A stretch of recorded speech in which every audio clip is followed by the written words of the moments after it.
if I knew there was one thing that I didn't want to be, that was an educator. And it's ironical how I ended up being that, and I choose to do that every single day. I was all of 19 and I was sold with the idea of changing the world by, using education as a weapon, as a tool.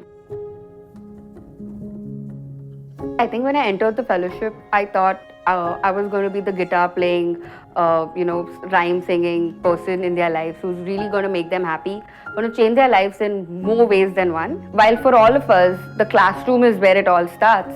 It all started for me back home, my own community. Because all of these kids in my classroom were my neighbors. They came from the same place that I came from.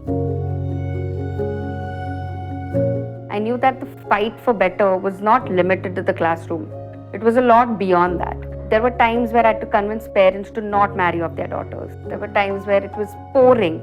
The community was, filled with dirt, and we had to walk around. So I had to visit them, take them, bring them to school, just so that they could get the education that they deserve. There were times where, the families didn't trust fellows coming from beyond their neighborhood. So we had to build that level of trust. I had to spend time with them over meals, during festivals, wait on Sundays when dads used to be at home because I never got them otherwise. A lot of this really helped me build a connection with the families so that they could trust me and trust their kids' education.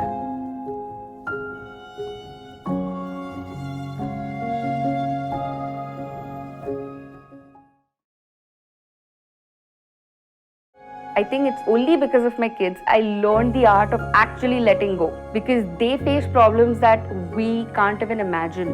But they still got up in the morning, came to class, studied, and then went back home. They fill water in the night, but they still come back to class and they want to make a future for themselves. I think through the fellowship, I realized that you don't have to be the hero in their lives. All you need to do is you need to help them be the hero of their own life. Help them fight their own battles. They have the skills, they have the knowledge, they have everything. You just have to be that accelerator and that catalyst in this moment, which is their life.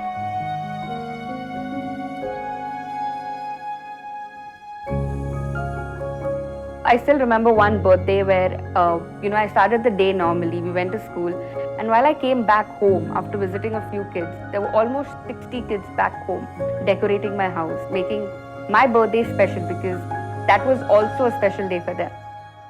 There were times where I just walk in the community and there are kids waving hellos, telling me about what they are doing now beyond the classroom. What makes me the happiest is the fact that a lot of my kids have made it to degree college. If you look at data, we know that that's not true for a city. It gives me a sense of pride to know that they're going to colleges that you and I would dream of. When Aliza is picking a college, she's picking a college where she has to change 2 trains and then take a bus. And her parents are okay with that after a point.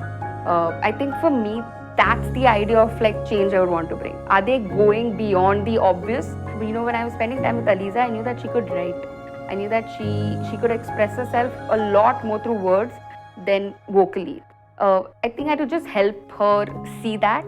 And today Aliza writes blogs, writes poems, and someday wants to become a psychologist and an author. While my idea of education doesn't end there, I still continue to work with teachers and kids across our country to ensure that everyone gets the education that they deserve. There's some days there won't be a song in your heart. Sing anyway. I think that's my idea of how I did the fellowship. That's my idea of how I even do life day in and day out.